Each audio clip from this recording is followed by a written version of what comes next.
नमस्कार। प्रस्तुत है आज का चिंतन। प्रकृति ने स्त्री और पुरुष की में शरीर संरचना को छोड़कर उनमें कोई भेद नहीं रखा है। शरीर संरचना में भी भेद इसलिए है कि दोनों के सहयोग से सृष्टि क्रम चलता रहे। संरचना संबंधी इस अंतर को छोड़ दें, दोनों के जीवन, श्वास, हृदय, मस्तिष्क, बुद्धि, आँखें, मांस, मज्जा और रक्त, अस्थियाँ एक जैसे तत्वों से ही बनी है। प्रकृति प्रयोजन के लिए और आत्मिक आदान प्रदान के लिए दोनों का साथ रहना आवश्यक है, और यह आवश्यकता पति पत्नी के संबंधों के रूप में पूर्ण होती है, जो क्रमशः मन, मस्तिष्क, हृदय, अंतःकरण तथा प्राणों की एकता के साथ सघन होते जाते हैं। कहना नहीं होगा कि प्रेम और आत्मीयता का पाठ मनुष्य परिवार से ही आरंभ करता है, और परिवार उसके लिए इतना आवश्यक है कि उसके बिना किसी व्यक्ति का जीना तक दूभर हो जाता है। परिवार बसाने और पति पत्नी चुनने की सुविधा प्रकृति ने मनुष्य को ही दी है। इसे एक सामाजिक समझौता भी कहा जा सकता है और आत्मिक विकास का एक उपक्रम भी। कहने को कुछ भी कह लिया जाए, पर इस क्षेत्र की आवश्यकताओं को पूरा करने के लिए एक दूसरे का कार्य तथा दायित्व बांटने एवं उन्हें तत्परतापूर्वक निभाने की परंपरा चली। एक व्यक्ति निर्वाह के साधन जुटाता है तो दूसरा उन्हें उपयोग करने लायक बनाता है। एक बाहर का क्षेत्र संभालता है तो दूसरा घर की आंतरिक व्यवस्था देखता है। यहाँ तक बात समझ में आती है और उचित भी है कि सुविधा की दृष्टि से दोनों एक एक क्षेत्र संभालें, परंतु उसका क्या औचित्य है कि इन्हीं में से किसी एक आधार को लेकर कोई पक्ष अपने को बड़ा समझने लगे तथा दूसरे का शोषण करे। किन्हीं विशेष परिस्थितियों में कोई अपने साथी के उत्तरदायित्वों को स्वयं निभाने में आनाकानी करे, संकोच करे और हेठी समझे, यह विकृति नहीं तो और क्या है। स्त्री के जिम्मे घर के काम आते हैं। रसोई बनाना, सफाई करने, बच्चों की देखभाल करने जैसे कार्य गृहस्थी कार्य क्षेत्र में आते हैं। पुरुष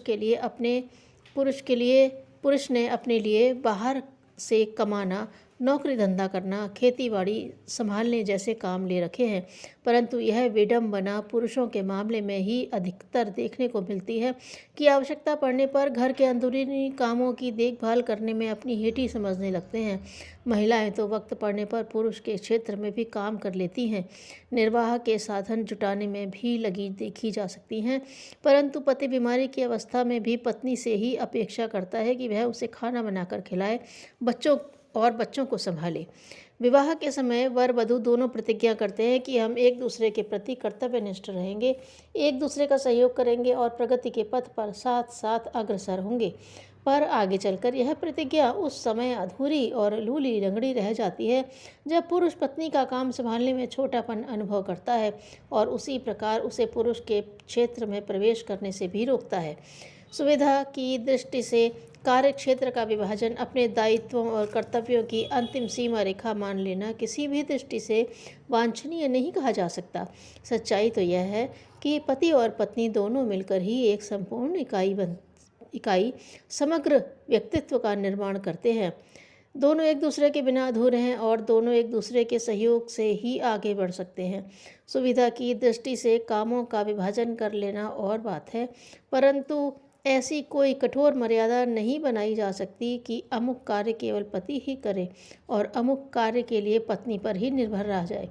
औचित्य का तकाजा यह है कि आवश्यकता पड़ने पर दोनों एक दूसरे के सहयोगी और पूरक बनने का सिद्धांत चरितार्थ करें एवं वफादार तथा कर्तव्यनिष्ठ साथी की तरह एक दूसरे के कामों में मदद करें, चाहे वे घर का के हों या बाहर के हों।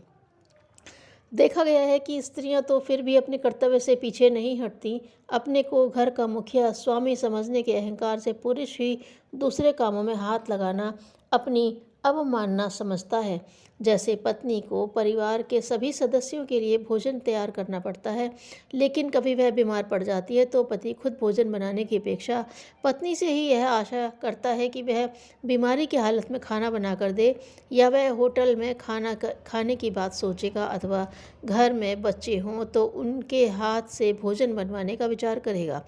पत्नी के होते हुए पति महाशय को अपने हाथ से खाना बनाने में संकोच लगता है, उसे चूल्हा फूंकने में शर्म आती है। सहज भाव से पत्नी ने किसी कारणवश पति को भोजन बनाने के लिए कह भी दिया तो पति महाराज इस तरह तुनक उठेंगे जैसे उन्हें कोई बहुत ही गंदा और नीच काम करने के लिए कह दिया हो।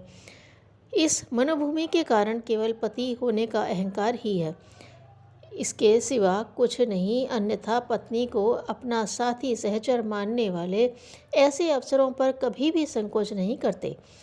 प्राचीन काल में तो यह व्यवस्था भी थी कि लड़कियों की भांति लड़के भी पाक विद्या और गृह कला सीखते थे। गुरुकुलों के आचार्य अपनी पत्नी के साथ ही गुरुकुल के सभी बच्चों की देखभाल करते और भोजन बनाने से लेकर आश्रम की सफाई करने तक किसी भी काम में संकोच नहीं करते थे। इस अहंकार के कारण पुरुष घर की आंतरिक व्यवस्था में से शायद ही किन्हीं कार्यों में रुचि लेता हो। भोजन बनाने की बात तो दूर रही, बच्चों को संभालने, बीमार की सेवा शुश्रूषा करने तक के लिए पत्नी को ही नियुक्त किया जाता है। लेकिन ज़रूरत पड़ने पर पति उसके गीले कपड़े या उसके वस्त्र उठाकर रखने में भी नाक भौं सिकोड़ते हैं। सेवा का क्या यही मूल्य चुकाया जाना चाहिए? कहाँ तो पत्नी को गृह लक्ष्मी, अर्धांगिनी और सहधर्मिणी घोषित करते करते नहीं अघाया जाता और कहाँ उसका छोटा सा काम करने में भी संकोच या झिझक होती है।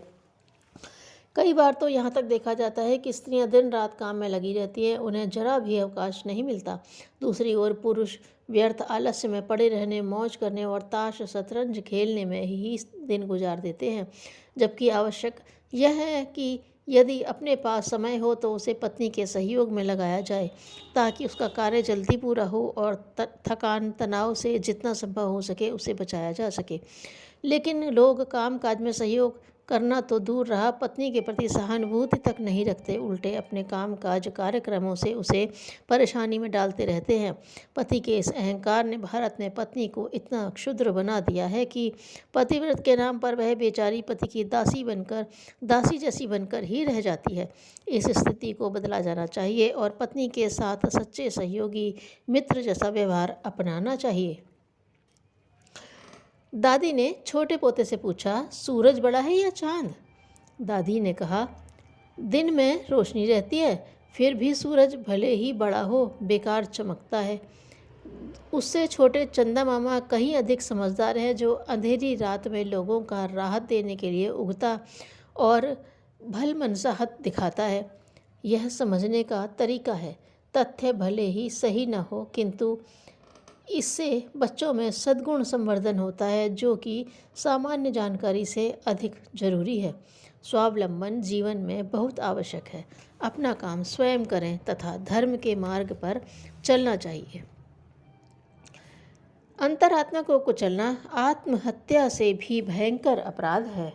धन्यवाद।